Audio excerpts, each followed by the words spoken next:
Yeah! Chichi, tara bilisan natin, meron lang tayo 90 minutes. Hiwa-hiwain natin yung apple maliliit lang. Tapos kinuha ko yung tumbler, tapos yung mga iniiwa kong maliit na apple, nilagay ko dyan. Tapos itong mangga, iniiwa-iwa ko na rin. Ayan, tapos ilalagay ko na rin niya sa tumbler. Ang ate, no?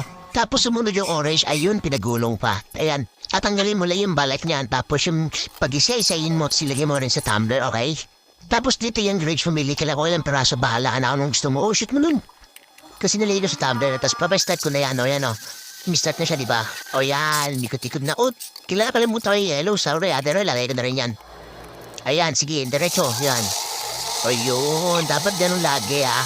Nakalimutan ko na yun, pero dapat kasama na yung yellow, okay. Try natin yan, o.